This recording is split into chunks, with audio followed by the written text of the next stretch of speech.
Hello students, welcome to Namaste physics with Ashwani Gaur.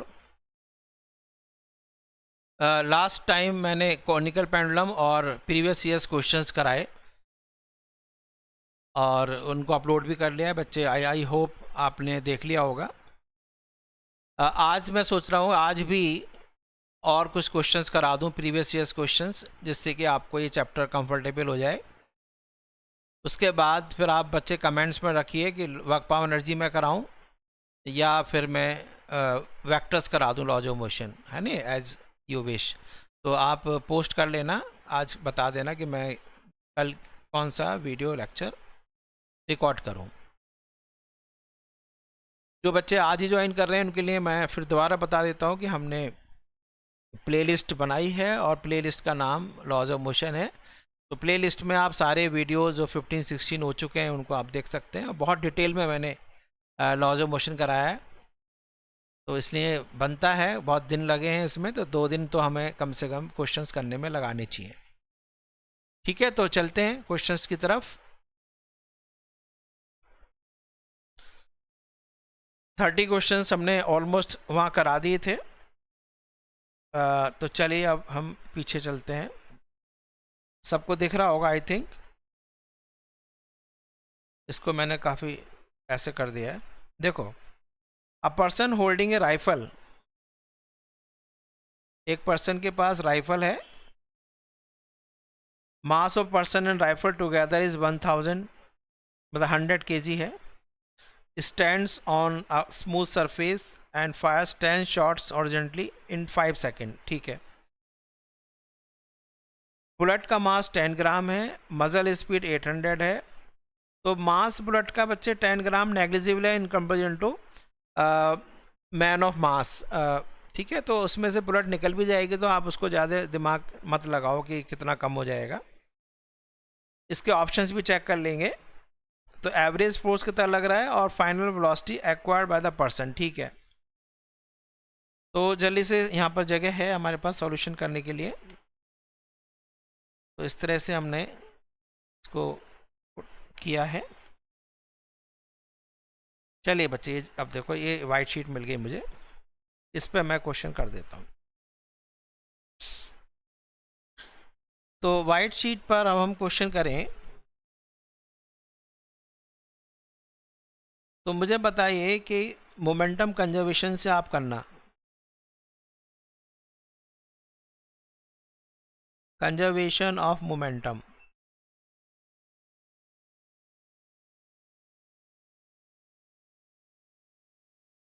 तो बच्चे पीछे एक गन है, तो इसको बच्चे उसी से कर लेते हैं। और इसमें बुलेट थी होने दो। चलो अब ऐसा करते हैं कि हम हर बुलेट के लिए पर बुलेट, या देखो मोमेंटम, यदि आपके पास सिस्टम का एम मान लेते हैं मैन प्लस उसको 10 ग्राम बच्चे नेग्लिजिबल है। ठीक है, 10 बुलेट का जो मास है उसको आप नेग्लिजिबल मान लेना। बुलेट का जो मास है, mass of bullet is negligible in comparison to system का मास। तो यदि हम सिस्टम का मास कैपिटल एम मान लेते हैं, वी आपके पास रिकॉइल स्पीड है, याद है आपको, ये हमने कराया था। तो ये आपका अपोजिट डायरेक्शन में तो होता ही है, यदि सबको याद हो तो negative is equal to M into velocity. ये आपके पास किसकी हो जाएगी, बुलेट के लिए। ये क्या हो जाएगा, रिकॉइल स्पीड। मास बच्चे कितना है, 100 किलोग्राम। वेलोसिटी हमें पता नहीं। This is equal to minus M, जो है बुलेट की बात कर रहे हैं, 10 ग्राम है, अपॉन 1000 इंटू वी। वी कितना है बच्चे, 800। 1 2 1 2, ये कैंसिल हो गया। तो वेलोसिटी कितनी आ रही है बच्चे, देखो। तो वेलोसिटी इज इक्वल टू,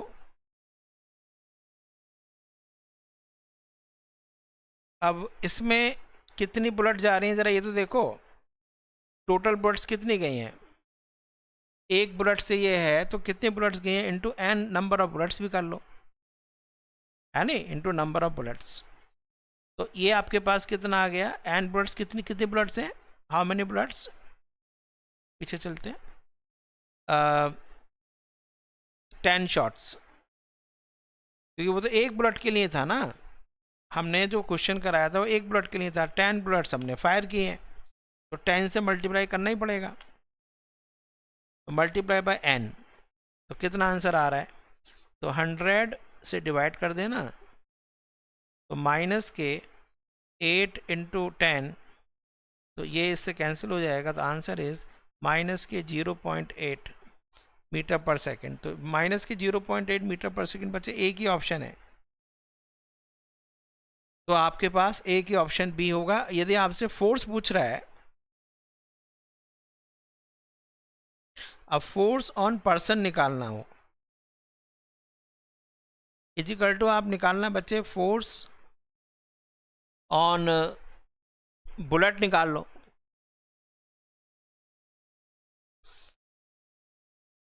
ठीक है, यदि आप इससे भी करोगे इससे भी निकाल लोगे, चलो कोई बात नहीं,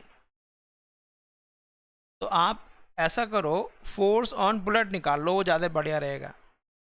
तो बुलेट पे जो फोर्स लगेगा वो मैंने कैसे निकाला था यदि याद हो आपको, तो that is equal to change in momentum upon time taken, momentum mass तो बुलेट का उतना ही रहेगा इनटू वेलोसिटी में change upon time taken, bullet तो बच्चे अंदर थी पैरल के अंदर, तो ये कितना हो जाएगा, मास बुलेट का 10 है अपॉन 1000 इंटू वेलोसिटी में चेंज, वेलोसिटी में चेंज कितना हुआ बच्चे बोलो, v माइनस 0,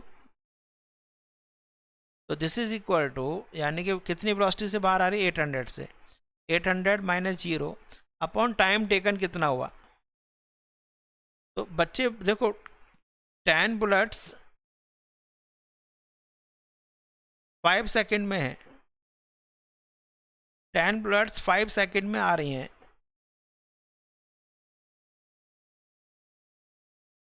तो एक बुलेट कितने समय में हुआ, 5/10 यानी 0.5, यानी कि हो गया हाफ, सीधा सीधा हाफ कर दो, तो यहाँ बच्चे हाफ से और डिवाइड कर देना, तो 1, तो 1 2 1 2 और ये हो गया 10, ये कट गया, तो बच्चे 16 आ रहा है इसका आंसर, तो 16 न्यूटन और आंसर आ जाएगा। तो आपको ज़रूरत नहीं है बच्चे इसी से कर लो पहले ऑप्शन से, नीट में करना हो तो दोनों मत सॉल्व करो, यदि आपको पहले से ही ऑप्शन आ गया जीरो, पहले उस पहले पार्ट से ही आपके पास करेक्ट ऑप्शन मिलता जा रहा है, तो आप आगे सॉल्व करने की ज़रूरत नहीं है बिल्कुल भी, तो ये थोड़ा स्मार्ट वर्क है।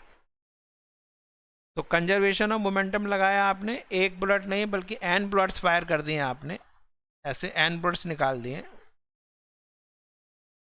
मैंने 10 बुलेट्स निकाली हैं,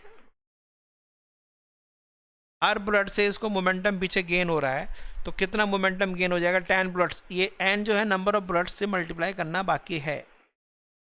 इससे पहले जो हमने आपको कराया था वो एक ही बुलेट निकाली थी हमने, याद हो ना, M small M into small V और capital M into capital V opposite direction में, तो ये माइनस का आएगा बच्चे ध्यान रखना। तो वेलोसिटी वेक्टर अब मॉड ले लेंगे, माइनस, माइनस क्यों लिखा है पता नहीं, चलो अपोजिट डायरेक्शन है, तो ये सारा चक्कर इन्होंने कर लिया है, पी वेक्टर जो है माइनस का पता नहीं क्या कर रहे हैं, माइनस के डायरेक्शन में, चलो ठीक है माइनस हो गया, चल जाएगा, ठीक है चलें आगे, ये क्वेश्चन आ गया आपको, नेक्स्ट क्वेश्चन चलते हैं। ये कौन सा क्वेश्चन है, अच्छा ये रहा, सॉरी, इसको देखते हैं बच्चे।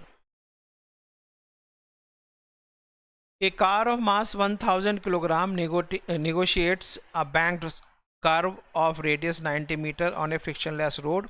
Banking angle is 45 degree. The speed of the car. बच्चे इसको करने की ज़रूरत है क्या, बोलो, कर लोगे ना, नहीं करें तो याद है tan theta is equal to v square upon R G, solve करके देख लेना खुद, tan थीटा tan 45 1 हो गया, तो v इज इक्वल टू क्या आ जाएगा, under root R G, R कितना है 90, जी कितना है 10, आंसर कितना आ रहा है 30 मीटर पर सेकेंड, ऑप्शन बच्चे 30 मीटर पर सेकेंड, देखो चेक कर लेते हैं, इसमें आंसर दिया है मैंने, आंसर इज बी।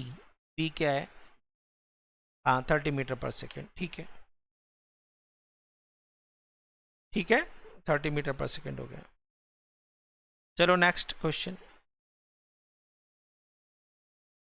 दिख रहा है इसको थोड़ा काफ़ी बड़ा कर दिया मैंने, इसको सॉल्व करने की जरूरत नहीं थी, ये यहाँ तो हो गया।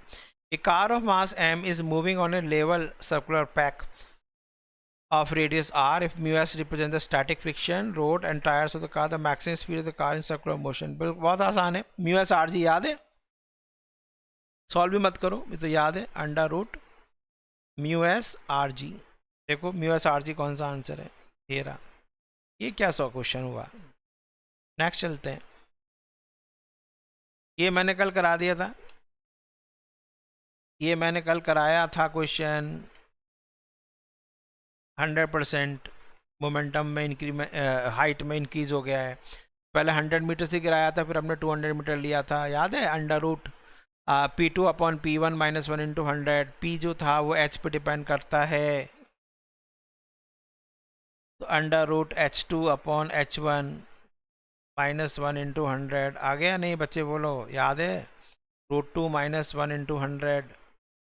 मोमेंटम जो है बच्चे किसके प्रोपोर्शनल है, V के। V किसके प्रोपोर्शनल है, H के, रूट H के। आ गया बच्चे, तो 0.41 इंटू 100, 41%। कल कराया इसने, देखो किस जल्दी हो रहा है। मैं आपसे बता रहा हूँ कि आप क्वेश्चन को एक बार मैंने करा दिया, दूसरी बार जब करोगे तो आपकी स्पीड 10 टाइम्स हो जाएगी।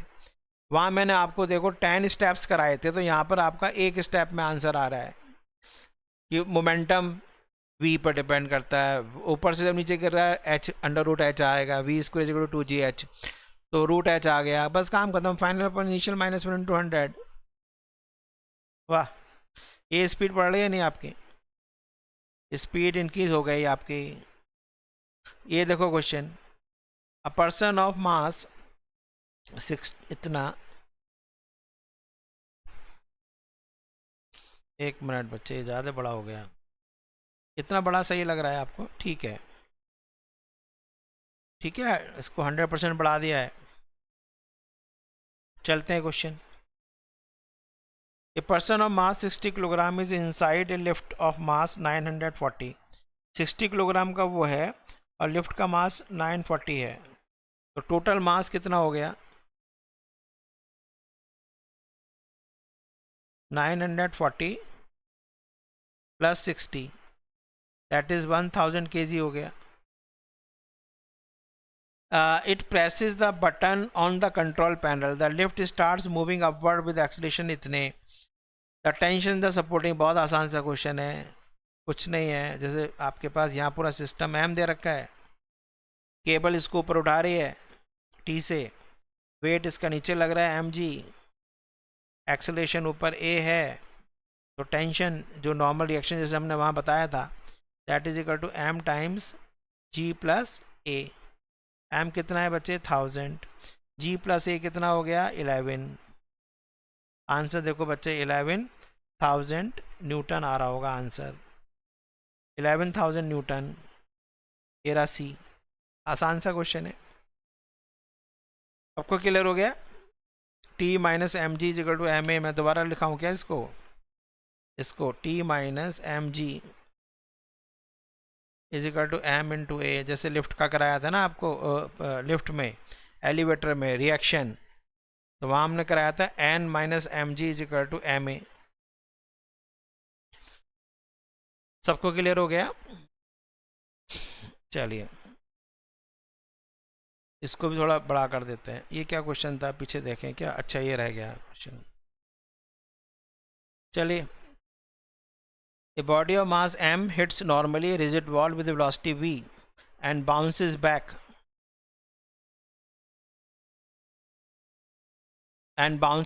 with the same velocity. The impulse experienced by the body is, कितना impulse लग रहा है इस पर, ये क्वेश्चन है। Body of mass m hits normally a rigid wall with a velocity v। अब मैंने बताया था आपको जो आना चाहिए वो आना चाहिए laws of motion.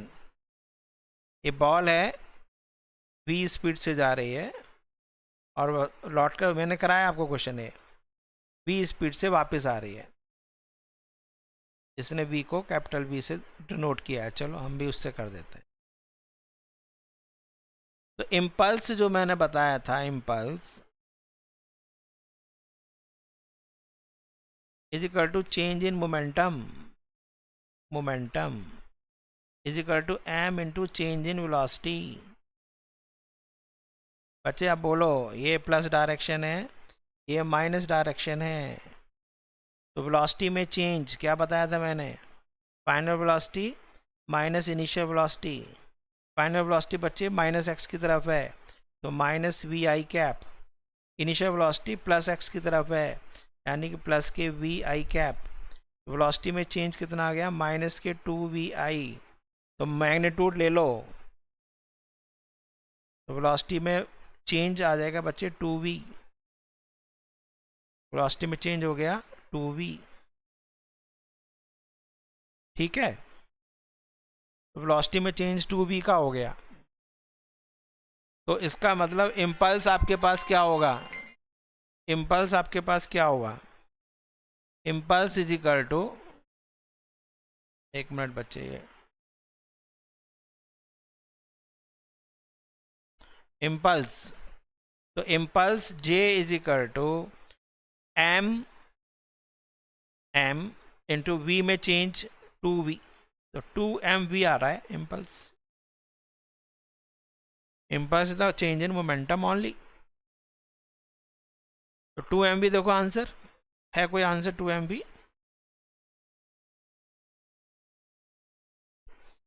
2mv answer होना चाहिए, ये रहा 2mv, यस करेक्ट। तो ये क्वेश्चन देखो बच्चे, कन्वेयर बेल्ट, अच्छा क्वेश्चन है। A conveyor belt is moving at a constant speed of 2 meters per second. A box is gently dropped on it. The coefficient of friction between them is this. The distance that the box will move relative to the belt. Belt के relative की बात कर रहा है। अब देखो relative to belt,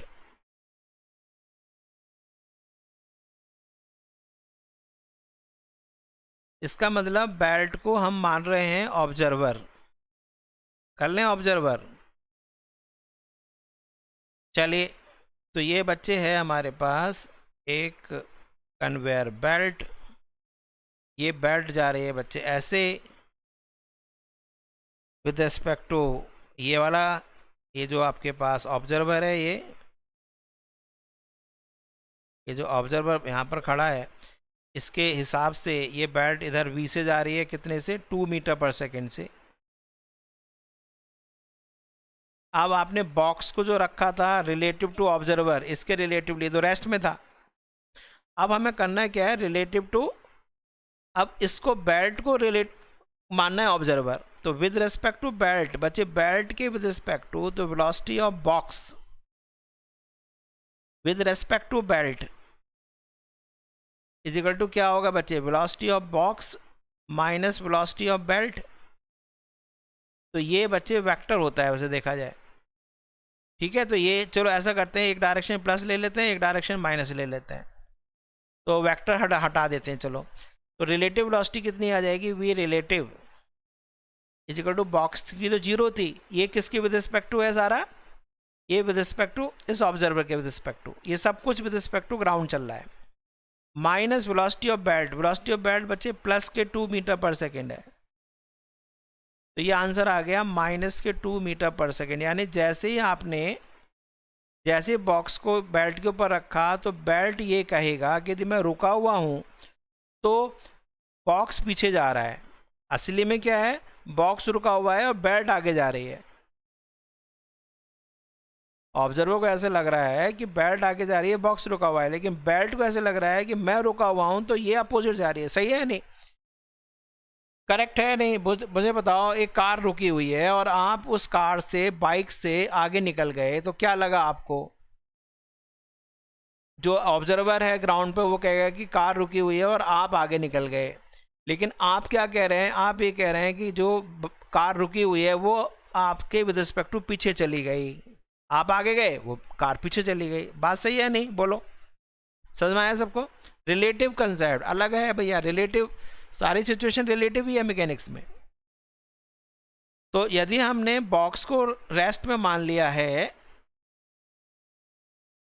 box को यदि, सॉरी, बेल्ट को रेस्ट में मान लिया है, तो बॉक्स के रिलेटिवली पीछे जा रहा है। अब देखो क्या होगा सिचुएशन, अब देखते हैं। अब मैं यहां दिखाता हूं आपको। अब हुआ क्या कि ये जो आपके पास बॉक्स है, रिलेटिव मोशन हम कर रहे हैं, तो रिलेटिव मोशन में इसकी रिलेटिव वेलोसिटी ये हुई v रिलेटिव, यानी कि बल्कि v रिलेटिव मत करो, इसको u रिलेटिव मानो, इनिशियल वेलोसिटी। ये कितनी होगी बच्चे? 2 मीटर पर सेकेंड, क्योंकि ये डायरेक्शन प्लस था। अब जैसी ये बेल्ट है, तो बेल्ट के रिलेटिवली बॉक्स इधर चला गया, तो बच्चे खिसक गया इधर। तो मैंने इस चैप्टर में बताया था कि रिलेटिव मोशन के अगेंस्ट यहाँ पर क्या लगेगा? फ्रिक्शन। तो फ्रिक्शन जो बच्चे इसमें क्या लगाएगा? इसमें एक्सीलरेशन पैदा करेगा। इसका बच्चे नॉर्मल रिएक्शन ऊपर है, mg नीचे लग रहा है, तो acceleration is equal to friction. Friction कितना होगा बोलो? म्यू एन, यानी mu into N upon M. कितना आ गया? Mu into M G upon M. आगे याद रखना म्यू जी होता है हमेशा। कोई भी कार भी ध्यान रखना, जो टायर और रोड के बीच में जो फ्रिक्शन है, वो यदि म्यू है तो कार का एक्सीलरेशन म्यू जी होता है, हमेशा ध्यान रखना। ये क्वेश्चन आया हुआ है, म्यू जी हो गया। तो अब मुझे बताओ कि मोशन इसका इस डायरेक्शन में था, यानी कि वेलोसिटी इसकी निगेटिव है, एक्सीलरेशन इसका बच्चे पॉजिटिव है, तो एक्सीलरेशन पॉजिटिव आ रहा है इधर, एक्सीलरेशन। अब ये पूछ रहा कितना डिस्टेंस जाएगा, कब तक जाता रहेगा? जब तक कि बेल्ट को ऐसा ना लगे कि बॉक्स रुक नहीं गया हो। तो बच्चे V square is equal to U square plus 2as। बच्चे रिलेटिव है, देखो बहुत टफ क्वेश्चन है, लेकिन मैं इसको आसानी से करा रहा हूँ, आपको कोई नई चीज़ नहीं चाहिए। ए रिलेटिव, रिलेटिव एक्सीलरेशन, सब कुछ रिलेटिव रिलेटिव लिख दो। फाइनल रिलेटिव वेलोसिटी कितनी हो जाएगी? 0, क्योंकि ऐसा लगेगा बेल्ट को कि वो रुक गया। तो रुकने से पहले कितना डिस्टेंस कवर किया, ये तो पूछ रहा है। यू रिलेटिव कितना है बच्चे बोलो? माइनस का 2 का होल स्क्वायर प्लस के 2 इंटू ए कितना है? Mu G. म्यू की वैल्यू दे रखी है क्या? 0.5। तो this is equal to 0.5 into G into S relative. तो एस रिलेटिव कितना आ रहा है बच्चे? ये तो हो गया 4, तो माइनस के 4 इज इक्वल टू 1 हो गया इंटू 10। तो एस रिलेटिव कितना आ रहा है? माइनस के 0.4 आ रहा है।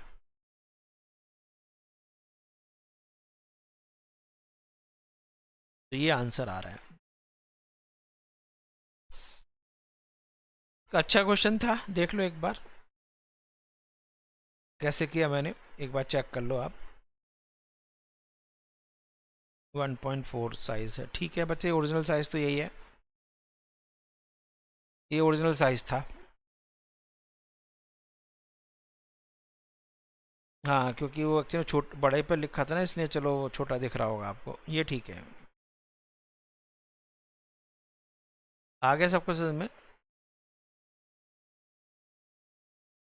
चलो नेक्स्ट क्वेश्चन।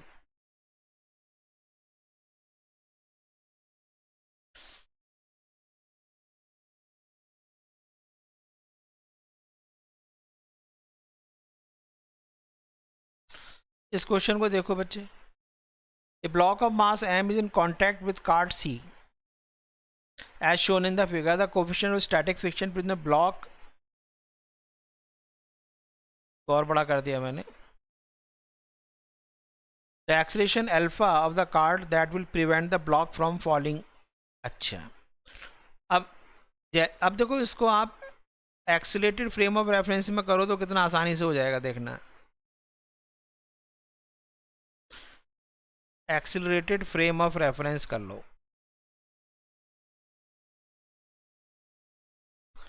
मतलब आप माइक्रोफोन इसको दे दो। हाँ भी बताइए आपका क्या, हाँ जी आपका क्या, ये लो माइक्रोफोन, ठीक है, कॉर्डलेस माइक्रोफोन। तो माइक्रोफोन बच्चे इसको दे दीजिए। हाँ जी बोलिए, हे मिस्टर एम, आपका आपको क्या लग रहा है? वो कह रहा है मैं तो पता नहीं, रुका हुआ था, अचानक पीछे से मुझे पुश हुआ, इनर्शियल, इनर्शिया की वजह से। तो इनर्शिया की वजह से ये बच्चे पीछे चला गया, तो इसको क्या लगा? Pseudo force. बताया था मैंने आपको नहीं, एम इंटू ए अल्फा। जो कि अच्छा है बच्चे, जो कि I am very grateful to this surface कि वो कागज़ की नहीं थी ना, तो मैं इसमें अंदर पियर्स कर जाता। तो ये तो स्यूडो फोर्स है। इसके अलावा बच्चे इसमें और कौन कौन से प्रैक्टिकल फोर्स लग रहे हैं वो देख लो। रियल फोर्स कि भैया इसने रिएक्ट किया मुझे, हाँ हाँ आई एम वेरी, अच्छा मुझे अर्थ नीचे गिरा रही थी, मैं नीचे स्लिप होने वाला था, इधर की तरफ फ्रिक्शन, वही है ना सिलेंडर वाला, कल जो सिलेंडर का कराया था मैंने, ब्लॉक सिलेंडर के वॉल के साथ टच कर रहा है और सिलेंडर को रोटेट करा रहे थे, तो मिनिमम ओमेगा पूछ रहा था, 10 आ रहा था आंसर, 10 रेडियन पर सेकेंड। देखा करो। तो यहाँ पर बच्चे स्टैटिक फ्रिक्शन आ गई। स्टैटिक फ्रिक्शन जो है बच्चे वो mg को बैलेंस करेगा, और नॉर्मल रिएक्शन जो है वो m अल्फा हो गया। स्टैटिक फ्रिक्शन जो है बच्चे वो mg के इक्वल है। स्टैटिक फ्रिक्शन हमेशा लिमिटिंग फ्रिक्शन से कम होती है या बराबर भी हो सकती है, यानी म्यू एस इंटू एन। तो क्या हो गया जरा देखो, तो M G is less or equal to mu S into N. N की वैल्यू क्या है? M alpha. एम से एम कैंसिल कर दीजिए। तो एक्सेलरेशन जो अल्फा होना चाहिए that should be greater or equal to G upon mu S. तो alpha should be greater than G upon mu S. M नहीं आएगा बच्चे इसमें, ये आंसर आ गया सी। तो इन इक्वलिटी के क्वेश्चन से ध्यान रखना है, ये क्वेश्चन ठीक रहते हैं। तो बच्चे रट लेते हैं कि जी बाई म्यू आ गया, भैया जी बाई म्यू से ज़्यादा होगा या जी बाई म्यू से कम होगा, वहीं तो फिजिक्स है। फिजिक्स क्या है कि जो स्टैटिक फ्रिक्शन है ये हमेशा लिमिटिंग फ्रिक्शन से कम या बराबर हो सकता है। समझ में आ रहा है सबको? चलिए आगे नेक्स्ट क्वेश्चन करते हैं। मास ऑफ लिफ्ट इज इतने when the tension supporting is the, ये हो जाएगा, इसमें मुझे कुछ नहीं कराना, ठीक है, आसान क्वेश्चन है।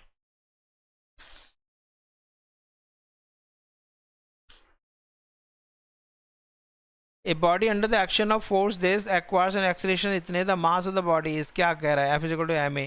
बेकार क्वेश्चन है, हटो। ये देखते हैं।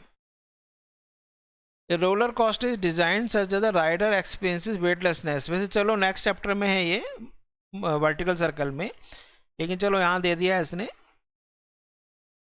तो यहाँ पर roller coaster is design weightlessness देखो around the top of the wheel. यहाँ पर यदि रोलर कोस्टर है यहाँ ये, तो बच्चे देखो इसका एम जी नीचे लग रहा है और ये वी से जा रहा है।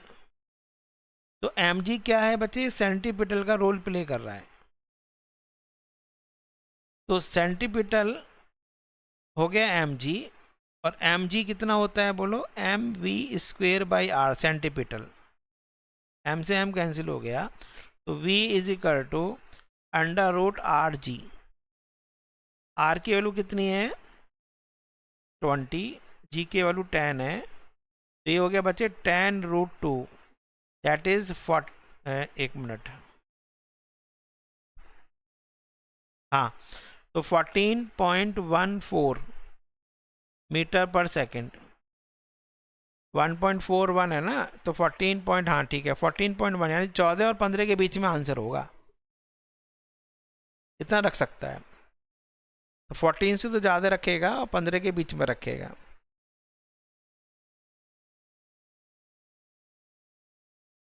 ठीक है, नेक्स्ट क्वेश्चन। हो, ये क्या क्वेश्चन है? क्वेश्चन 41। ये क्वेश्चन मेरे को बहुत आसान सा लग रहा है। देखो, 3 फोर्सेस हैं,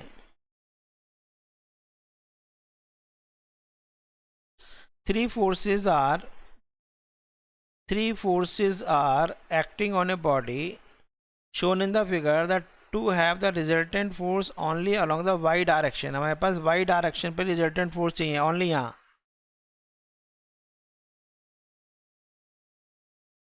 यानी कि हमारे पास x की तरफ, इसका मतलब delta force along x component should be 0। यानी जितना फोर्स आपके पास पॉजिटिव x में होगा उतना ही फोर्स बच्चे नेगेटिव x में होगा। कॉमन सेंस तो ये कहता है। तो बच्चे देखो, 2 का एक कंपोनेंट इधर होगा, ये आपके पास 60 है, ये 30 है, तो ये 30 है, ये 60 है। तो 2 का ये कंपोनेंट हो गया बच्चे 2 cos 60, दैट इज 1 न्यूटन। इधर होगा, हमें इससे कोई मतलब नहीं है, एक्स की तरफ देखो बस।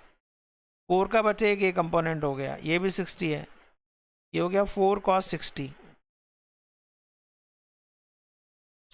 1 का बच्चे एक कंपोनेंट ये है 1 cos 60। तो बच्चे आप इस पॉइंट पर देखिए, प्लस एक्स साइड पे कितने फोर्स लग रहे हैं और माइनस एक्स साइड पर कितने लग रहे हैं, ये बराबर कर देना है। अब देखो यहाँ पर कितना लग रहा है, ज़रा सोचो।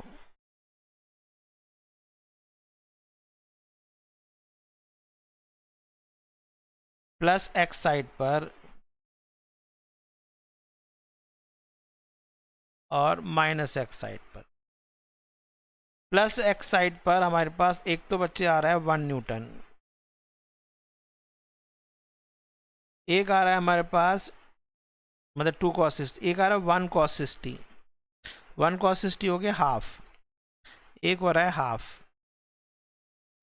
इधर की तरफ कितना आ रहा है 4 cos 60, यानी कि 2 न्यूटन, यानी ये हो गया 2 न्यूटन। इधर 2 है, इधर 1.5 है, इसका मतलब इसमें थोड़ा सा f और जोड़ दिया जाए।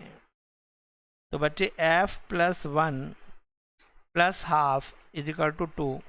तो f की वैल्यू बच्चे हाफ न्यूटन आ रही है। सी आ गया आंसर। सबको क्लियर है क्वेश्चन या नहीं है?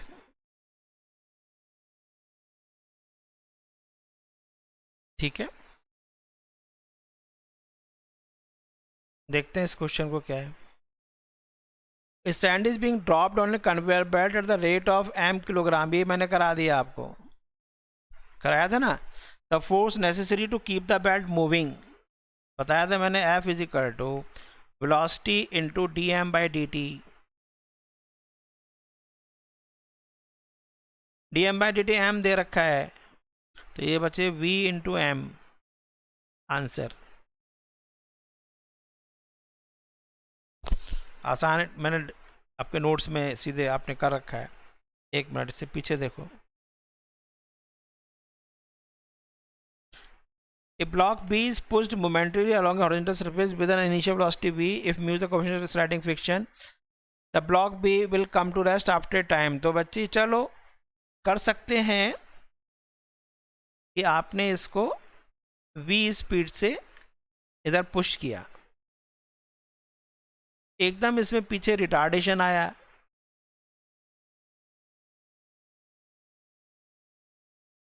रिटार्डेशन कितना आएगा, हमने जैसे एक्सलेशन बताया तो वहाँ पर बेल्ट और म्यू जी, तो फाइनल वेलोसिटी 0 हो जाएगी। ये डायरेक्शन पॉजिटिव ले लेते हैं, साइन कन्वेंशन से ये माइनस ले लेते हैं।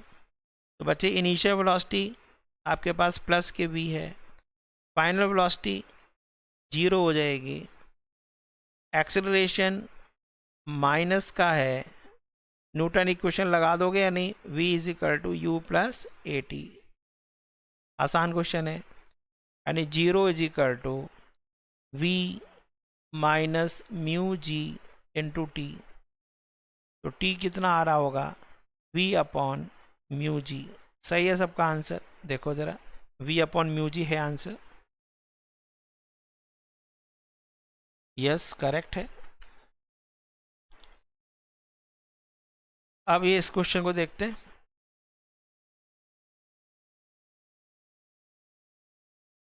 Zero 0.5 kilogram ball moving with speed इतने strikes a hard wall at an angle 30 degree with the wall, it is reflected with the same speed at the same angle if the ball is, मैंने कराया था आपको impulse वाला, नहीं देखो कितनी जल्दी इससे याद है। The average force acting on the wall, यानी मोमेंटम में चेंज निकाल लो और टाइम दे रखा है इसका, जल्दी से करें।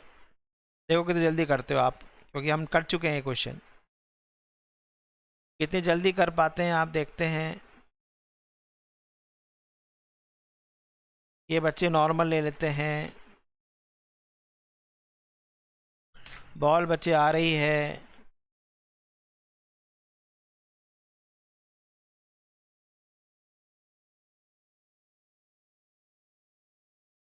ये बॉल आ रही है मान लीजिए,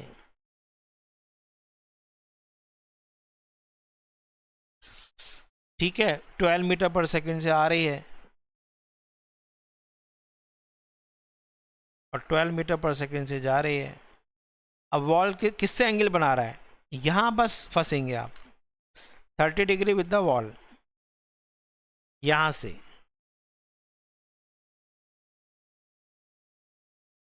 तो बच्चे ये 30 है, ये 60 है, तो ये आपके पास देखो कौन सा मोमेंट, कौन सी वेलोसिटी में चेंज हो रहा है, तो ये 30 है, ये 60 है, ये 30 है, और ये 60 है, ये 60 है, ये 30 है, तो ये 30 है, और ये आपके पास कितना है 30 60 30, और ये एंगल हो गया 60 आई थिंक। अब बच्चे देखो v, इसकी v ए रहे, ये भी v है, तो मैंने आपको बताया था कि इसमें ये वाला जो कंपोनेंट है वेलोसिटी का, ये चेंज हो रहा है, तो ये यदि ये प्लस है, ये माइनस है, ओनली x वाला कंपोनेंट चेंज हो रहा है, y वाला चेंज नहीं होता है, ये भी क्वेश्चन ध्यान रखना। तो वॉल के सरफेस के अलोंग मोमेंटम में चेंज नहीं आ रहा है, वेलोसिटी में भी चेंज नहीं आ रहा है। थोड़ा गलत कर दिया मैंने, सॉरी, एक चीज़ गलती हो गई है, एक चीज़ ये गलत कर दिया है, ओके ओके ओके, ये गलत कर दिया, क्योंकि जब बॉल ऐसे आ रही है तो एक कंपोनेंट ए एक कंपोनेंट ए, बच्चे ये थोड़ा गलत है, इसको ठीक कर लो, एक मिनट। तो देखो बच्चे 60 है, इसको एंगल भी चेक कर लो, एंगल चेक करो भैया, ये देखिए, ये और ये 60 30 60 60 60 30, तो आपके पास ये जो था v cos 60 और ये माइनस v cos 60, बच्चे वेलोसिटी में जो चेंज आएगा वो आपके पास आ जाएगा v cos 60 का डबल, क्योंकि ये बच्चे v cos 60 इधर और ये बच्चे माइनस v cos 60, तो चेंज आपके पास मॉड ले लिया मैंने, तो that is equal to 2v into cos 60, cos 60 half है, वेलोसिटी में चेंज v आ रहा है, तो मोमेंटम में change is equal to m into change in velocity का मॉड, तो बच्चे कितना आ गया m इंटू दिस, यानी m इंटू वी, तो फोर्स कितना लगेगा, एवरेज फोर्स तो force is equal to change in momentum, M भी हो गया, एम है बच्चे हाफ 1/2 इंटू वी, वी है आपके पास 12, टाइम कितना है बच्चे 0.25, तो टाइम जो है बच्चे 0.25 को हम 1/4 ले सकते हैं, है नहीं, तो ये हो जाएगा 1/4, तो 2 6 12, तो 4 इंटू 6 दैट इज 24 बच्चे न्यूटन आना चाहिए। है क्या आंसर? देखो आंसर इज 24। यस सही है। हो रहे हैं क्वेश्चन बच्चे नहीं आपसे? सेम क्वेश्चन है जो हमने कराया था, ये भी मैंने करा चुका हूँ। A block of mass m is placed on a smooth wedge of inclination theta. The whole system is accelerated horizontally so that the block does not slip on the wedge. याद है? The force exerted by the wedge on the block. Normal reaction पूछ रहा है, पता नहीं याद है नहीं आपको, मैंने कराया था mg by cos theta, diagram बनाकर वीडियो में जाकर देखो, mg by cos theta d option. ज़्यादातर मेरे बच्चे कुछ सॉल्व भी नहीं करते हैं, नीट में ऐसे डायरेक्ट क्वेश्चन आते हैं और बच्चा खटाखट करते चले जाते हैं। mg by cos थीटा मैंने आपको डायग्राम बनाया था, नॉर्मल रिएक्शन स्लांट, mg नीचे स्यूडो, ठीक है, देखना करते हो तो वीडियो देखो। नॉर्मल रिएक्शन में एक्सीलरेटेड फ्रेम ऑफ रेफरेंस में ये क्वेश्चन हो जाएगा, बोलो इसको करने की जरूरत है क्या? A man weighs 80 kilogram. He stands on a weighing scale and lift which is moving upward with uniform acceleration इतने. What should be the reading on the scale? ऊपर की तरफ जा रही है, तो reading of the scale is equal to बोलो m into g plus a, सही है क्या? तो 15 into 8, 15 into 80, 15 into 80 120 इतने न्यूटन होगा। देखो आंसर है या नहीं, है या नहीं? लिफ्ट का मैंने करा दिया था ना, ये सीधा सीधा आ गया था, तो N is equal to normal reaction कितना था, M into G plus A. Orally question हो रहा है, आगे चलो, कॉन्फिडेंस आएगा बच्चे, आ गया confidence. A monkey of mass is holding a vertical rope, the rope will not break when the mass 25 kilogram is suspended from it. इसका मतलब ब्रेकिंग जो स्ट्रेस है उसकी, जो टेंशन मैक्सिमम लग सकती है बच्चे, वो लग सकती है उसमें 25 G। अब मैन मंकी जो है 20 किलोग्राम का ऊपर जाना चाहता है, तो कितना एक्सलेशन हो जाएगा? तो बच्चे ऊपर की तरफ जो जा रहा है टेंशन इज इक्वल टू बोलो tension T minus M G is equal to M A, T minus M G याद आ रहा है, ऊपर जा रहा है। ये बच्चे आपके पास रोप है, ये बच्चे मंकी है। अब मंकी कैसे पता पड़े? ये मंकी है, कौन कह रहा है मंकी है भैया? ये रे इसकी टेल, इस टेल से पता पड़ रहा है कि मंकी ही है। तो इस मंकी का वेट नीचे लग रहा होगा, मंकी ने इसको रोप को पुल किया होगा, रोप ने इसको पुल कर दिया होगा टी से, तो टी माइनस है, ऊपर जा रहा है बच्चे ए से, तो कितना आ गया था, T minus M G is equal to M A. तो बच्चे क्या पूछ रहा है, maximum acceleration A is equal to T यानी 25 G माइनस मास है उसका 20 G, एम मास है 20 G अपॉन एम, 25 माइनस 25 तो 5 into G upon 20, answer is 2.5 आ रहा है बच्चे। आ गया? चलिए 50 तक क्वेश्चन कर लेते हैं। ए लिफ्ट ऑफ मास इतने which is moving with acceleration this upward direction then the tension develop. बेकार क्वेश्चन, सेम है, एक जैसे क्वेश्चन आ रहे हैं। Tension is equal to M times G plus A. देखो अब आपको कॉन्फिडेंस आ रहा है कि कैसे कैसे क्वेश्चन आ रहे हैं। लो जी नेक्स्ट क्वेश्चन,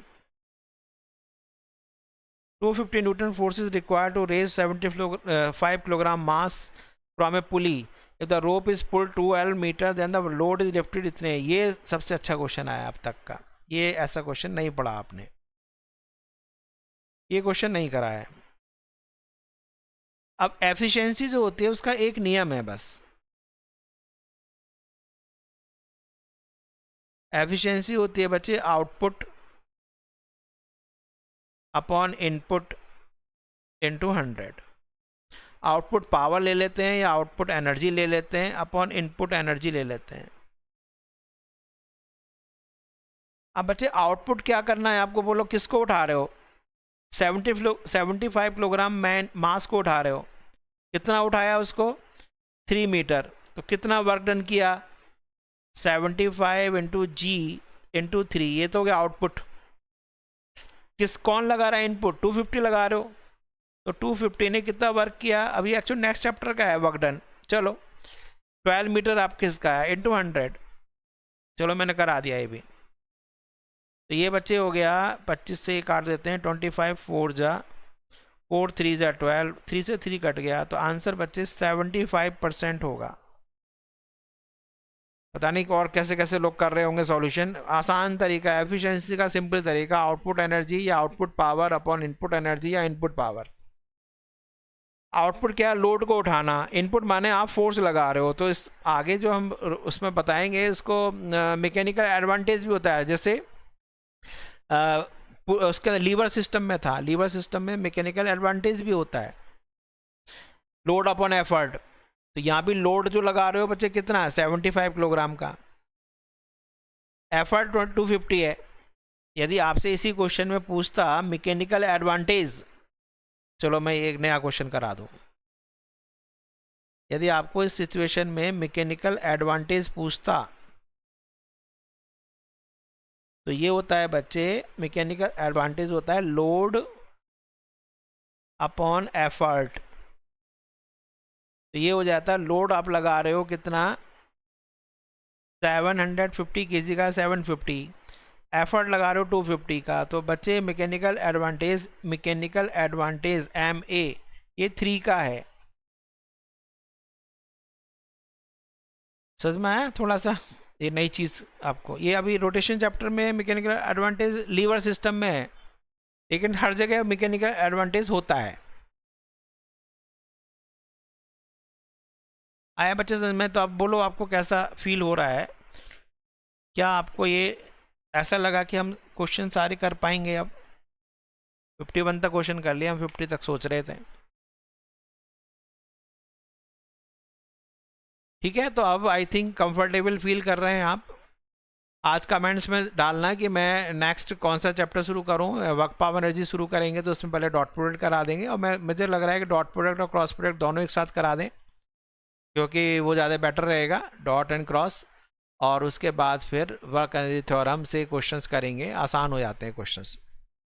ठीक है, तो keep revising and keep connected. चले बंद करते हैं, आई एंड द मीटिंग।